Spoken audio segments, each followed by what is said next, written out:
네, 월스트리트 모닝 브리핑 함께하고 있습니다. 이번에는 매주 월요일마다 저희가 미국 현지로 연결해서 미국 시장 상황들 또 전달받고 있습니다. 미국 주식 관련 전문 유튜버 유산업님과 함께합니다. 어서 오세요.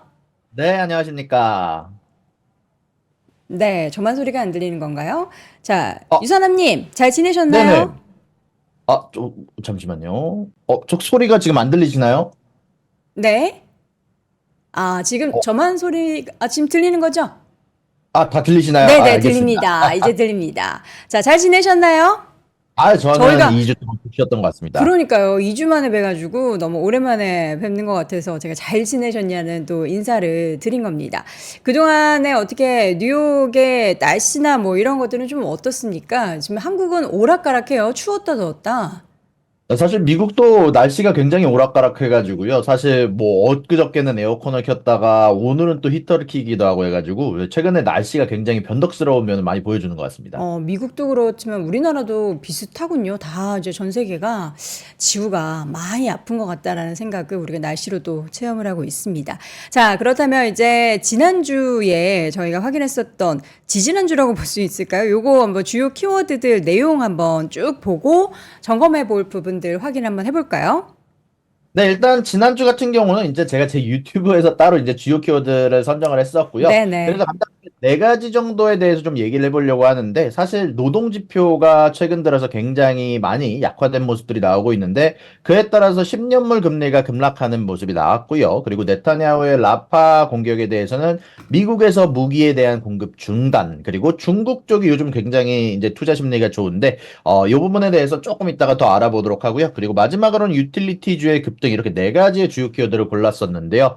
일단 첫 번째 10년물 금리가 최근 들어서 굉장히 빠른 속도로 내려왔습니다. 이제 4.7 언저리까지 올라갔던 10년물 금리가 최근 들어서 고용시장 둔화가 나오고 그리고 요즘 EU 쪽에서도 금리 인하에 대해서 긍정적으로 보는 발언, 이제 곧 금리 인하를 할 것 같다라는 발언을 하기도 했었고 스웨덴에선 이미 금리 인하를 진행을 했고 캐나다 쪽에서도 추가적으로 금리 인하가 빨리 나올 가능성을 언급을 하기도 했었어서 이런 부분들 관련해서 지속적으로 미국의 10년물 금리가 계속 내려오고 있는 모습들을 보여주고 있는데요. 이런 부분들 아마 조금 염두에 두시고 앞으로 투자 관련해서 좀 몇 가지 이야기를 할 텐데 보시면 좀 재밌을 것 같고요.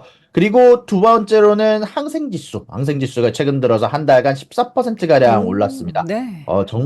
맞습니다. 정말 많이 음. 올랐거든요. 예, 사실 이런 부분들이 최근 들어서 중국산 부동산 부양책에 관련된 부분이나 중국에서 소비가 살아나고 있다라는 지표가 사실 몇 가지가 나오고 있어가지고 이런 부분들 관련해서 중국 쪽 지표가 크게 많이 오르고 있는데 이따가 제가 이번 주 키워드로 안 그래도 이제 중국 쪽 키워드를 좀 골랐어가지고 조금 이따가 한번 더 리뷰를 해보도록 하겠습니다. 그리고 그 다음으로는 유틸리티주. 사실 유틸리티주가 제가 전에도 한번 언급드린 적이 있었는데 AI 주식은 최근에 너무 많이 올랐어서 모멘텀이 어떻게 될지 모르겠지만 거기에 대해서 2차로 수혜를 받을 수 있는 주식에 전에 한번 얘기를 했을 때 제가 유틸리티주랑 전기 관련주를 한번 언급을 해드렸었는데 실질적으로 유틸리티주가 굉장히 커다란 강세가 나오고 있습니다. 지난 16거래 동안 거의 한 12%가량 올랐고요. 이제 2월 저점 이후 S&P 500이 4% 오르는 동안 유틸리티 섹터가 거의 한 19% 가까이 올랐는데요. 이제 문제는 이 상승에 대한 내러티브가 이제 두 가지 종류로 볼 수 있는데, 이제, 요건 조금 제가 한번 좀 디테일하게 한번 얘기를 해보겠습니다. 이제, 유틸리티 주식이 이제 전기, 물, 가스를 공급하면서 이제 투자자들에게 꾸준한 배당을 제공하는 대표적인 경기 방어주인데, 이제 가장 커다랗게 이 주식이 오르는 이유는 이제 주식들이 이제 하락하거나 경기 침체가 올 때 배당을 받기 위해서 혹은 금리 인하 시기에 채권에 대한 대안으로 투자가 될 때가 많은데 최근 들어서 금리 인하에 대한 기대감이 굉장히 많지 않습니까? 그래서 이런 부분들에 대해서 상승하고 있는 이유에 대해서 사실 파이퍼 샌들러나 이제 여기에 대해서 찰스 슈왑도 의견을 좀 내긴 했는데 네. 일단 파이퍼 샌들러 같은 경우는 유틸리티 업종이 지금 상승하는 이유가 음. 방어적 시장 변화다. 경기 침체에 대한 음. 좀 대비를 하고 있는 것 같다라고 얘기를 하면서 경기 순환주가 시장을 사상 최고로 이끌었던 연초는 좀 다른 것이다라고 얘기를 했고 찰스 슈왑 같은 경우는 연준 금리 인하에 대한 기대감이 반영된 결과인 것 같다라고 얘기를 했거든요. 근데 개인적으로 생각했을 때 이 내러티브만 만약에 생각을 한다면 사실 이 내러티브만으로는 사실 매력적으로 유틸리티주가 유지되기는 좀 어려워 보이거든요. 사실 금리 인하 시기에 대해서는 지속적으로 미국 내에서는 뒤로 밀리고 있는 상황이라서 아무래도 다른 국가들에서 금리 인하에 대한 경고가 나오긴 했지만 만약에 10년물의 금리가 지속적으로 안 내려가는 모습을 보이고 이제 연착륙에 가까운 모습을 보이게 된다면 사실 이 둘의 의견 같은 경우는 사실 매력적인 내러티브가 아니게 이제 된다라고 생각이 드는데 사실 그럼에도 불구하고 이 두 개의 내러티브 말고 사실 우리가 생각해 볼 만한 내러티브는 하나가 더 있습니다. 제가 전부터 몇 번 얘기를 해드렸던 데이터 센터에 관련된 전기 수요의 상승으로 유틸리티에 대한 투자가 좀 늘어나고 있다라는 얘기인데 최근 들어서 콘스텔레이션 에너지나 이제 비스트라 같은 경우는요 배당금이 1% 아래거든요. 사실 아까 말씀드렸던 유틸리티 ETF들은 거의 한 4%, 3%의 ETF 배당금이 있음에도 불구하고 그것보다 훨씬 더 낮은 이 두 회사들이 아주 커다랗게 급등을 하고 있습니다. 이제 3개월 기준 71%, 각각 118% 오르면서 직접 전기를 생산해서 공급하는 회사들로 이제 투자자들 눈이 이쪽들로 돌려지고 있는데 이 두 쪽의 투자 내러티브는 조금 다릅니다. 어차피 지금 기준 이제 배당이 1%도 안 되는 회사인데 사실 얘네들이 오르는 내러티브는 경기 방어주 배당의 성격이 아니라 반대로 성장주의 내러티브를 가지고 성장하는 유틸리티주라고 봐도 좋을 것 같은데 최근 들어서 AI 데이터 센터나 이제 반도체법에 따라서 제조업이 미국 내로 이전함에 따라서 미국 내에서 전기에 대한 수요가 굉장히 많이 늘고 있고요. 그리고 난방 및 운송의 전기화로 인해서 전력 수요가 증가할 것으로 예상이 되는데 여기에서 맥킨지 같은 경우는 데이터 센터에 대한 전력 수요가 2030년까지 연평균 13%에서 15% 상승할 거로 예상하고 있고요. 그리고 PJM 인터커넥션 같은 경우는 데이터 센터가 많은 주들은 약 버지니아를 포함해서 향후 10년간 전력 수요가 2.4% 증가할 것으로 예상이 된다라고 얘기가 나오고 있거든요. 그리고 이런 전력 시장 관련해서 7년 연속으로 수요가 공급보다 많이 늘어나는 현상이 나오고 있고 신규 용량이 상업 운영으로 전환된 시간이 더 오래 걸리고 있습니다. 그래서 조금 우리가 좀 주목할 만한 부분에 대해서 탈레너지하고 아마존 사이에서 나왔던 원자력 전력 구매 그리고 인수 소식에 대해서 좀 얘기를 해보고 싶은데 이 두 소식에 따르면 그린 에너지 혹은 원자력 에너지 같은 경우는 항상 사용할 수 있는 전력 같은 경우 이제 높은 요금을 약 50%가량 더 높은 프리미엄을 받고 요금을 받을 것으로 예상이 되거든요. 그러다 보니까 아까 말씀드린 두 회사나 지금 당장 전력 생산을 늘릴 수 있는 회사 그게 그리고 그린 에너지라면 결국 이런 부분들은 성장주 관련된 내러티브로 적용이 되게 되면서 사실 아까 말씀드렸던 두 가지 내러티브보다는 훨씬 더 배당의 내러티브보다는 훨씬 더 매력적으로 조금 더 AI 쪽이 데이터 센터 쪽이 지속적으로 증가를 하는 동안에 거기에서 혜택을 받을 것으로 좀 예상이 된다라고 여러분들에게 한번 좀 얘기를 해 드릴 수 있을 것 같습니다. 네, 지난주에 또 정리를 해주셨던 내용들 잘 요약을 들어봤고요. 이제 이번 주의 주요 키워드를 보니까 크게 네 가지로 정리를 하셨어요. 저희가 하나씩 좀 열어볼까요? 네, 맞습니다. 일단 아까 말씀드린 것처럼 중국 쪽이 사실 굉장히 커다랗게 꿈틀꿈틀거리고 있습니다. 특히 소비 네. 지표가 굉장히 많이 움직이고 있는데요. 그리고 요거에 대해서는 이제 좀 이따 더 알려드리고 이제 미국산 전기 아니 저 박종원 팀장님이 다뤄주셨지만 네. 중국산 전기차 혹은 태양광 패널, 광물에 대해서 관세 장벽을 세울 거다라는 얘기가 많이 나오고 있습니다. 이미 어느 정도 다뤄주셨지만 조금 더 다뤄보도록 할 예정이고요. 그리고 CPI와 PPI를 포함한 소비자와 생산자 인플레이션 지표가 나오게 되게 되고 그리고 그 이후에 카시카리, 보우만, 월러, 보스틱 등 연준 위원들의 연설이 이어질 예정이라서 간단하게 이 네 가지를 이번 주 주요 키워드로 담아봤습니다. 네, 그러면 중국 쪽 이야기부터 좀 한번 쭉 정리를 해보도록 하겠습니다. 요새 중국도 그렇고 홍콩도 그렇고 그쪽 분위기가 이제 좋아지나 싶었는데 이제 믿어도 되나라는 그런 생각까지 들게 합니다. 네, 맞습니다. 딱 말씀 주신 것처럼 여러 가지 복합된 지표들이 좀 나오고 있습니다. 네. 사실, 저번 주 금요일 날 이제 기준으로 나왔던 지표 중에 하나가 중국의 소비자 물가 지수와 생산자 물가 지수, 그리고 신규 대출 지수인데요. 이번 주에도 쭉 이어져서 여러 가지 지표들이 나오게 되게 될 텐데, 일단 소비자 물가 지수는 석 달 연속 상승이 나왔습니다. 다만 생산자 물가 지수는 19개월 연속 마이너스가 나왔는데요. 그래도 소비자 물가 지수가 상승하고 있다는 얘기는 추가적으로 계속 나오고 있던 침체에 대한 우려, 일본처럼 장기 디플레이에 대한 우려는 조금 접어둘 수 있다라는 얘기가 많이 나오고 있는데 그 대신 그것보다는 조금 못한 지표가 신규 대출에서 좀 나왔거든요. 예상치를 아주 크게 하회하는 신규 대출 지표가 나왔는데 간단하게 얘기하면 사람들이 돈을 덜 빌리고 있다는 얘기죠. 그런 부분들이 좀 섞여서 좀 여러 가지 이야기가 나오다 보니까 아직까지 중국 관련해서 회복이 100% 나오고 있다라고 얘기할 수는 없지만 최근 네. 들어서 나오는 모멘텀이 계속 강해짐에 따라서 아무래도 중국 쪽에서 소비 시장이 올라가는 만큼 중국 쪽에서 여러 소비재들을 파는 회사들 입장에서는 이런 소식들이 조금 환영할 만한 소식이다라고 여러분들에게 알려드릴 수 있을 것 같고요. 네. 그리고 이런 부분들 관련해서 이번 주 내내 중국 쪽에서 여러 지표들이 계속 나오게 되게 됩니다. 특히 목요일 날 같은 경우는 중국에서 산업 생산 실직률 그리고 고정자산 투자 이런 지표들이 나오게 되게 되는데 직접적으로 결국 중국의 인플레와 미국의 인플레는 연동되어 있고 중국에서 판매는 사실 여러 미국 기업들에게 굉장히 중요하게 되거든요. 특히 스타벅스 같은 경우는 이번 어닝이 망했던 이유가 사실 중국 쪽의 매출 하락이 좀 있었어서 이런 부분들 지속적으로 아마 지켜볼 필요가 좀 있어 보입니다. 이어서는 이제 중국 이야기를 또 할 텐데, 미국 쪽에서 이제 중국의 전기차뿐만 아니라 다양한 부분에 있어서 관세를 엄청나게 올린 것 같아요.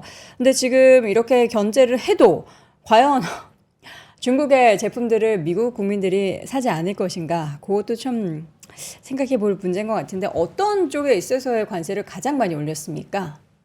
사실 이미 팀장님이 얘기해 주셨지만 가장 많이 오른 곳은 역시 전기차입니다. 이제 25%에서 100%까지 늘리기로 했고 중국산 기술이나 부품 그리고 커넥티드카 자체도 금지를 한다라고 얘기를 하면서 사실 한국 쪽에서도 많이 타격을 입을 수 있을 만한 이제 여러 가지 관세 관련된 부분들을 이제 적용을 한다라고 얘기가 나오고 있거든요. 이런 부분들 관련해서 중국 37개의 기업 기관에 대해서 수출 통제를 지정하기도 했고 최근 나왔던 뉴스 중에 하나가 AI, 챗GPT가 가지고 있는 AI 기술도 중국에 수출하는 걸 막겠다라고 얘기가 많이 나오고 있기 때문에 미중 사이에서 지속적으로 갈등이 좀 올라가는 모습들이 보여지고 있고 그리고 그런 일환으로 중국 때리기가 관세 인상으로 이어지게 되면서 트럼프 쪽에서도 이제 바이든 쪽에서도 이런 내러티브가 계속 유지가 되고 있다는 점 한번 좀 지목해 볼 만한 것 같습니다. 네. 미국에서 이렇게 중국의 관세를 좀 많이 올리면은 결국엔 또 미중 간의 무역 전쟁에 대한 이슈가 커질 거고, 이건 어떻게 보면은 약간 바이든이 대선을 좀 겨냥해서 이러한 결정을 내리지 않았나라는 그런 생각도 좀 드네요. 네, 맞습니다. 아무래도 바이든 쪽에서도 사실 미국 내 국민들이 가지고 있는 특히 아무래도 노동자들이 가지고 있는 중국에 네. 대한 적대감이 좀 강하다 보니까 양쪽에서 좀 얻어맞는 모습들이 좀 나오고 있는 것 같습니다. 자, 이어서는 최근에 이제 그 여러 가지 연준 위원들의 발언이 계속해서 시장에 전해지고 있는데, 주말 사이에서도 뭐 닐 카시카리 이름도 어려워요.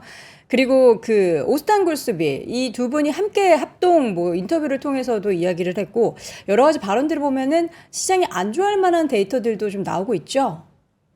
일단은 최근에 나왔던 데이터들, 아무래도 노동시장에 관련된 데이터들이 이제 연준 위원들이 선호하는 조금 더 완화되는 데이터가 나왔기 때문에 사실 조금 이런 부분들 관련해서 긍정적인 모습이 좀 많이 나오고 있는데 사실 이런 부분들 관련해서는 그래도 조금 생각해 볼 만한 부분들이 노동지표들을 좀 디테일하게 봤을 때는 사실 전달과 그렇게까지 많은 변화가 있었던 건 아니고 이건 좀 개인적인 의견입니다. 제가 디테일하게 좀 분석을 해봤는데 일단은 임금 상승률은 좀 꺾여가고 있는 모습들이 나오고 있지만 여전히 뭐 실업률이나 사람들의 해고가 크게 늘어나고 있지는 않거든요. 그래서 이런 부분들은 조금 아마 한두 달 정도는 조금 더 실업 지표를 좀 봐야 될 것 같고 사실 그것보다 이번 주에 가장 중요한 스케줄은 아무래도 인플레이션 지표 아니겠습니까?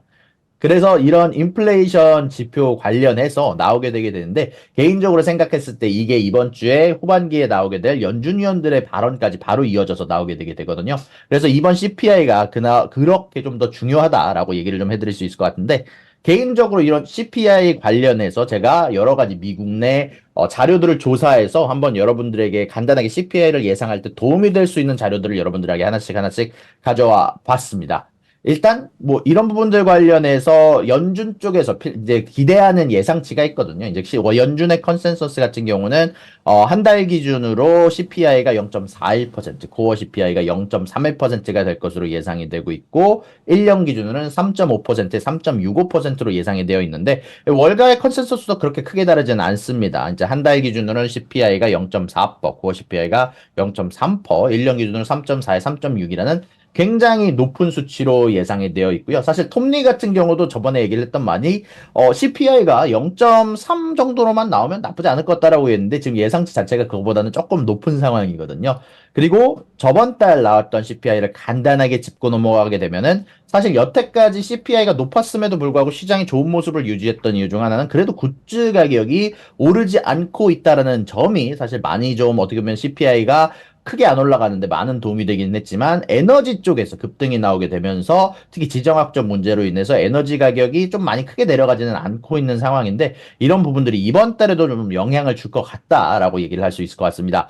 일단 간단하게 곡물 가격 같은 경우는요. 최근 들어서 WASD 리포트에서 나오기는 했지만 요즘 굉장히 높은 가격으로 밀 가격과 쌀 가격 그리고 옥수수 가격이 크게 올라가고 있습니다. 아무래도 말씀해주신 날씨 문제도 있고 최근에 일어났던 홍수 문제도 크게 영향을 줬다라고 생각이 드는데 일단 이런 부분들 관련해서 곡물들의 가격들은 전달에 비해서 아주 크게 올라가는 모습들이 좀 관찰이 좀 되고 있는 모습이고요. 그에 반해서 기호식품들 특히 코코아 가격이 4월 중에 최고점을 찍고 좀 내려가는 모습이 나오고 있긴 하지만 여전히 전달보다는 조금 높은 모습을 보여주고 있는 반면 설탕 가격 같은 경우나 오렌지 주스 가격 같은 경우는 전달과 비슷한 종류의 움직임을 보여줬거든요.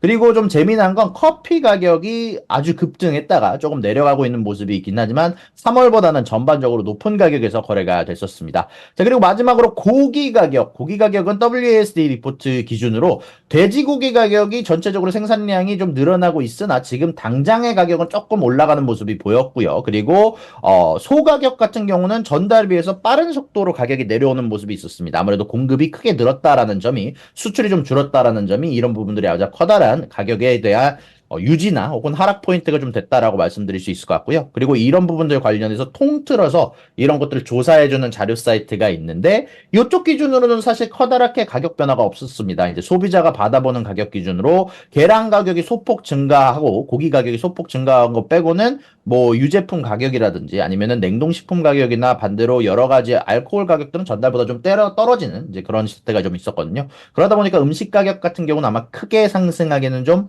어려울 것 같다라고 얘기를 해 드릴 수 있을 것 같고요. 그리고 아무래도 가장 중요한 건 에너지 가격 아니겠습니까? 최근 그쵸. 들어서 에너지 가격들이 맞습니다. 지정학적 이유로 인해 가지고 많이 상승을 했었는데 네. 사실 재미난 건 도매 가격 혹은 선물 가격 기준으로는 4월 이후로는 고점을 찍고 떨어지고 있습니다. 실질적으로 지금 음. 거래되는 유가 자체도 80달러 밑에서 거래가 되고 있는데 네. 문제는 소비자 가격 기준으로 CPI가 측정이 되는데 이 소비자 가격 기준으로는 전달에 비해서 좀 상대적으로 큰 폭으로 오른 상태입니다. 그래서 미국도 이번 달까지는 그렇군요. 아마 음. 네, 맞습니다. 음.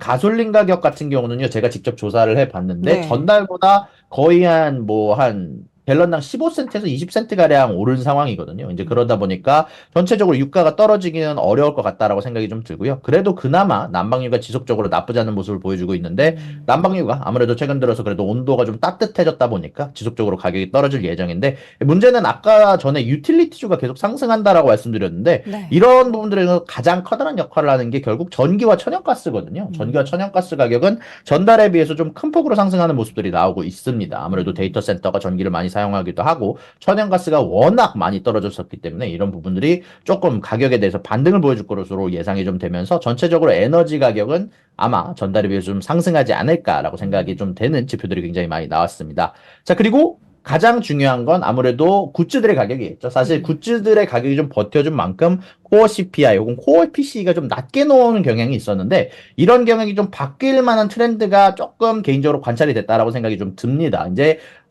다행히 맨하임 인덱스 기준으로 도매 가격의 자동차 같은 경우는 이제 좀 크게 내려왔는데 재미난 거는 이게 카구루스라고 해서 소비자가 받는 가격 기준으로는 전달보다 중고차 가격이 좀 크게 올랐다라는 지표가 나왔거든요. 사실 많은 분들이 이제는 조금 까먹으실 것 같은데 사실 볼티모어 항이 한번 폐쇄가 되지 않았습니까? 이제 이런 그렇죠. 부분들 관련해서 다리 붕괴 때문에. 한번 배가 이제 다리에 부딪히는 바람에 볼티모어 항이 폐쇄가 됐고 음. 미국의 최대 자동차 수출입 관물이 좀 문제가 생겼다 보니까 여기에서 영향을 안 받을 수는 없다라고 생각이 좀 듭니다. 그래서 아마 그쵸. 중고차 가격이 좀 상승할 것으로 예상이 되는 가운데 안에서 ISM 지표에 한번 여러분들 조금 지목해 보고 싶은데 이 ISM 제조업 지표를 보시게 되면요 가격 지표가 전달에도 올랐지만 이번 달에도 크게 올랐습니다. 나왔습니다. 간단하게 어떤 물건을 생산하는데 원자재 가격이 크게 올랐다라고는 얘기거든요. 어떤 제품을 생산할 때 거기에 대한 가격 평가도 오르고 거기에 대한 만드는 가격 자체도 올랐다라고 얘기를 하는데 이 ISM 제조업 가격 지표가 60.9%를 기록하게 되면서 3월보다도 5%가량 늘었습니다. 이제 이게 8개월 연속으로 가격이 하락하다가 4개월째 다시 또 이제 원자재 가격이 상승하고 있음을 나타내고 있는데 이게 사실 저번 CPI까지는 반영이 안 됐었습니다. 근데 아마 이번부터는 조금 반영이 되지 않을까 싶은 게 사실 대부분의 산업에서 사실 식음료 산업이나 이제 간단하게 얘기하면 이제 기호식품이죠. 기호식품을 빼고는 모든 제조업 산업에서 전반적으로 가격 상승이 나타나고 있다라고 지표가 나왔거든요. 그래서 이번에는 조금 과감하게 좀 굿즈 가격이 오랜만에 상승하지 않을까라는 생각이 좀 드는 부분들이 좀 있었고요. 그리고 최근 들어서 이제 파월 연준 의장이 주거비는 내려갈 것이다라고 얘기를 하기는 했지만 여전히 이거를 아파트멘트닷컴이라고 해서 미국인들이 가장 많이 쓰는 이제 렌탈에 대해서 리스팅을 하는 웹사이트를 조사를 해보면 렌트 가격은 여전히 소폭이나마 상승하고 있습니다. 전달보다는 조금 상승폭이 줄긴 했지만 아마 이런 부분들이 주거비의 상승으로 지속적으로 이어지지 않을까 싶은 자료가 좀 나오긴 했고요. 좀 긍정적인 점을 보자면 지속적으로 이렇게 진동폭을 이뤄내는 폭들이 좀 줄어들고 있거든요. 그래서 아마 파월이 얘기한 것처럼 언젠가는 조금 이런 렌트비 가격 상승이나 좀 이런 부분들이 좀 안정이 될 것 같다라고 생각이 좀 들기는 합니다. 그리고 좀 긍정적인 면을 마지막으로 좀 하나 보자면 서비스 쪽 인플레 지표가 사실 굉장히 크게 내려왔거든요. 이제 50 밑으로 떨어졌습니다. 특히 서비스 PMI 지표, 제조업 지수를 보시게 되면 49.4로 좀 내려온 부분들이 좀 있는데 결국 노동에 대한 수요가 그래도 약해지고 있다는 지표가 여러 군데서 나타나고 있거든요. 최근 실업률이 오른 것 혹은 최근 나왔던 실업자당 얼마만큼의 직장 창출이 되고 있느냐 이런 지표 같은 것도 생각보다 나쁘지 않게 나왔어서 이런 서비스 쪽 PMI가 좀 낮게 나온다는 것들을 반영을 해서 전체적인 운송비나 의료 서비스비는 조금 크게 안 오를 것 같다는 생각이 들면서 그럼에도 불구하고 주거비 상승이 가장 커다란 부분을 차지하게 되면서 서비스 지표는 전체적으로 상승에 가까운 모습을 보여줄 것으로 예상이 되는데 이렇게 간단하게 좀 더 정리를 해서 이제 시장의 컨센서스가 굉장히 높은 가운데 안에서 대부분의 품목에서 특히 코어 CPI가 여태까지 굿즈 가격들이 좀 내려오면서 잘 버텨줬는데 볼티모어 항구에 대한 무너짐과 최근 유가 상승으로 영향을 받은 제조업 지수가 물가 가격이 크게 오름에 따라서 아마 이런 부분들이 영향을 받게 되면서 굉장히 높은 CPI가 조금 나오지 않을까라고 개인적인 예상을 한번 좀 여러분들에게 적어볼 수 있을 것 같습니다. 네, 우리가 사실 물가 지표가 당장에 뭐 그 다음 달, 그러니까 지난 4월이 뚝뚝 떨어질 거라는 예상은 누구도 하지 않지만 거기서 더 오르지만 않았으면 좋겠다 싶은데 지금 우리 유사남님께서 정리해 주신 내용들을 쭉 보면은 이게 떨어지기는커녕 오히려 올라가겠다라는 생각이 들고요. 또 이제 향후 미래를 이제 예측해 볼 수 있는 여러 가지 데이터 가운데 말씀해 주셨던 PMI도 그렇고 고용시장 열기가 조금씩 더 식고 있다라는 것은 뭐 당장에 다음 달에 뭐 물가 지표가 내려가는 것보다는 분기 정도로 좀 생각을 하면은 그 다음 분기에 있어서는 약간 또 이 물가 관련한 지표들도 좀 식지 않을까라는 기대감을 갖게 하는 것 같습니다. 결국에는 우리가 원하는 금리 인하 같은 경우에는 이런 지표들이 또 잘 맞물려서 우리한테 보여줘야 되는데 그러한 시기는 다음 분기로 좀 넘겨야 될 것 같습니다. 자, 기업별 뉴스 지금 두 가지 정도를 가지고 오셨는데요. 소니와 테슬라입니다. 소니부터 먼저 좀 볼까요?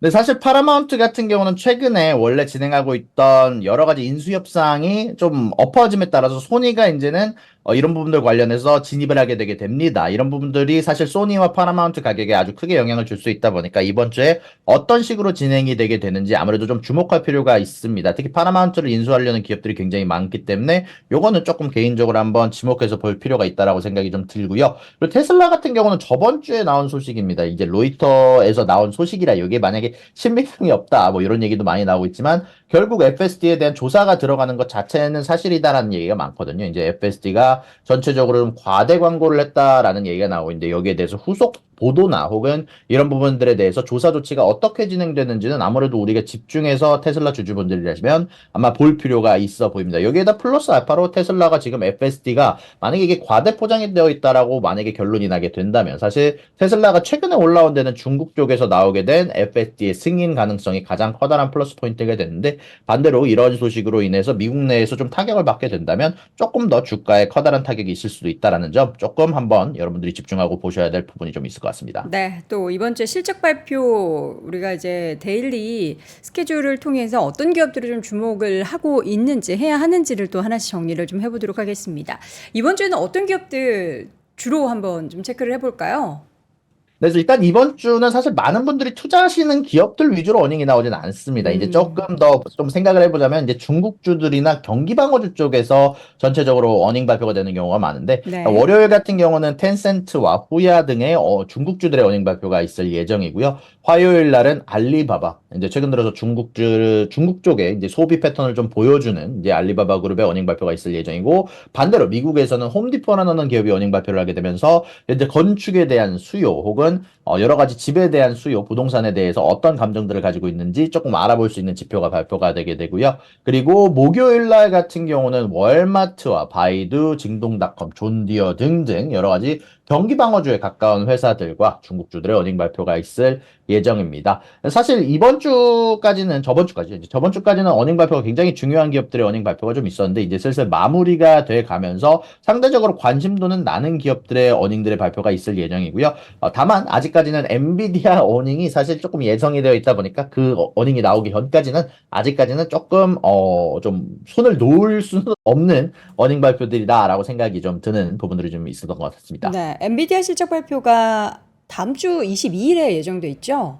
네, 맞습니다. 이제 네. 엔비디아 같은 경우는 최근에 나오고 있던 주식시장의 상승세를 리드하고 있었던 기업인 만큼 아무래도 엔비디아가 아무리 예전만큼 뭐 모든 시장을 뭐 리드하는 건 아니다. 최근 들어서 엔비디아도 막 어닝이 좀 주춤하고 있다라고 얘기가 나오고 있지만 결국 엔비디아 어닝이 안 나오게 되면 모든 AI주들이 다 영향을 받을 수밖에 없거든요. 그래서 네. 이런 부분을 꼭 아마 집중해서 보일 필요가 좀 있어 보입니다. 네, 이번 주에는 이제 시장을 좀 좌지우지할 만한 기업들의 실적 발표는 없으나 또 일부 중국 관련한 기업들의 실적 발표 있기 때문에 지금까지 좀 약간은 돌아서고 있는 중국 시장에 대한 뷰를 또 이런 기업들의 실적 발표 내용으로 확인해 보실 수 있을 것 같고요. 유선남님, 저는 이제 현재 계시니까 또 현지의 분위기를 또 체감을 하고 계시지 않습니까?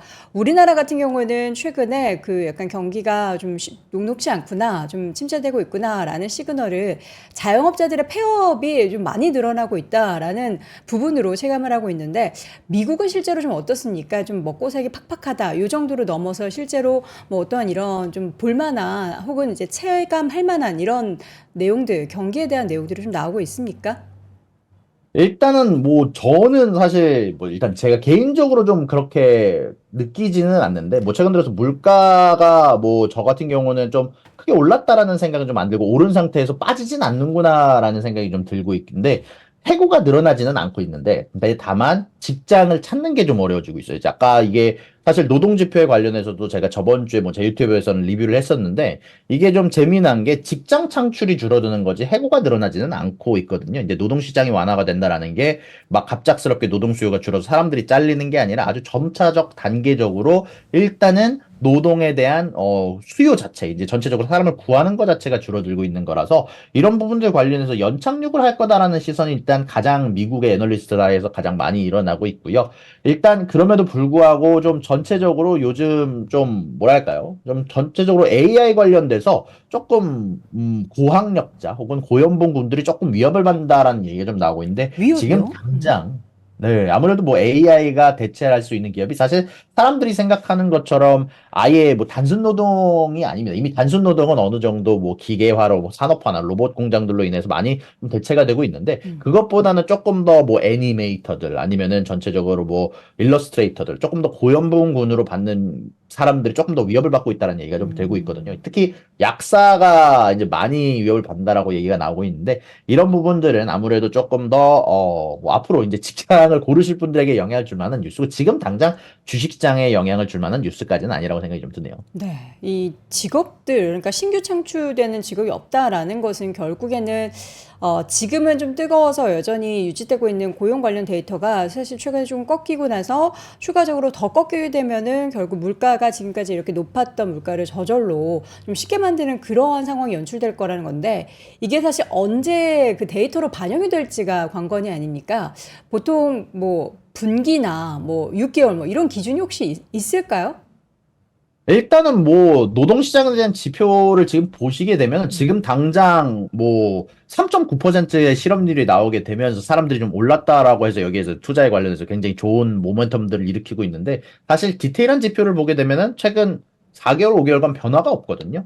그러다 보니까 지금 당장 실업률이 급등할 거다라는 생각은 조금 넣어두는 게 좋을 것 같고 만약에 실업률이 급등하는 시점이 오게 된다면 연준이 대놓고 우리가 금리 인하를 하겠다라고 얘기를 하는 만큼 아무래도 연준 쪽에서도 금리 인하를 좀 뒤로 생각하고 있는 만큼 실업률이 오를 거다라고 생각하지는 않는 것 같아요. 그래서 아마 뭐 노동시장이 지금 당장 둔화가 되더라도 경기 침체 이런 쪽으로 생각하기보다는 아무래도 한 만약에 그런 일이 일어나게 된다면 사실 아마 한 최소 4, 5개월 정도가 지난 뒤가 되지 않을까라고 생각이 좀 들게 되네요.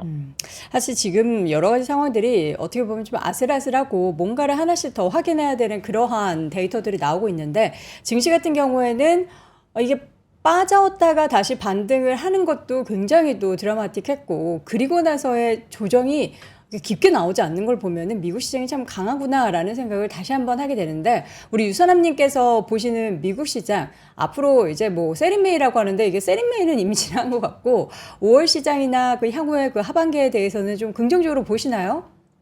일단 저 같은 경우는 워낙 그 미국 경제가 강하다 보니까 네. 아무래도 연착륙을 할 거다라고 생각하는 편이라서 지금보다 뭐 단기적으로 사실 5월에 셀린 메이가 나오는 이유가 뭐 여러 가지가 있긴 하지만 뭐 셀린 메이가 나오더라도 지금 당장 뭐 주식을 팔아라 이거보다는 아무래도 좀 갖고 있다 보면은 사실 이번에 뭐 유럽 쪽에서 금리 인하에 대한 기대감이 올라오면서 유럽 증시가 지속적으로 크게 올랐거든요. 결국 미국에서도 이 소식이 나오게 됐을 때 뭐 상황에 따라서 달라질 수는 있지만 금리 인하에 대한 기대감이 올라가게 된다면 이런 부분들이 결국 주식장에 긍정적 호재로 나올 거라고 생각이 좀 드는데 일단 이번 달까지는 CPI가 높을 것 같아서 아마 다다음 달 정도부터 조금 기대를 해볼 수도 있을 것 같아서 지금 당장은 조금 뭐 만약에라도 좀 내려가게 된다면 차라리 킵하고 있는 게 좀 낫지 않을까라고 생각이 좀 들게 되네요. 네, 알겠습니다. 지금 뒤에 보이는 배경이 딱 그 월가의 배경인데, 아, 제가 10년 전에 뉴욕 가보고 안 가봤는데, 저희 실제로 한번 또 올해 가보고 싶네요. 자, 이렇게 해서 오늘 매주 월요일마다 또 뉴욕 현지 분위기 전해주시는 미국 주식 전문 유튜버